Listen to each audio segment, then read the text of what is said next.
Channel of Vadodara. Anand જિલ્લાના odd શહેરમાં કન્યા શાળા ખાતે 78મા સ્વતંત્રતા પર્વની ઉજવણી કરવામાં આવી હતી। આજ રોજ અહીં 15મી ઓગસ્ટ નિમિત્તે ધ્વજવંદન કરવામાં આવ્યું હતું। તો લોજિક કમ્પ્યુટર ક્લાસના પિંકેશભાઈ પટેલ, ભૌતિકભાઈએ હાજરી આપી હતી। આ પ્રસંગે વાલી સંમેલનનું પણ આયોજન કરવામાં આવ્યું હતું। તો અમેરિકામાં રહેતા ઓડ પૂર્ણિમા ચોકના મહેશભાઈ પટેલ તરફથી સૌ બાળકોને મીઠાઈ વહેંચવામાં આવી હતી। આચાર્ય રાજેન્દ્રભાઈ રબારીએ પ્રાસંગિક ઉદ્બોધન કર્યું હતું।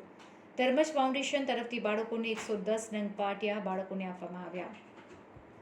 તો આ પ્રસંગે સામાજિક કાર્યકર, આગેવાનો, વડીલો, યુવાનો, મહિલાઓની ઉપસ્થિતિમાં કાર્યક્રમ કરવામાં આવ્યો હતો। બ્રહ્મકુમારી રૂપલબેને બાળકોને આશીર્વચન પાઠવ્યા હતા।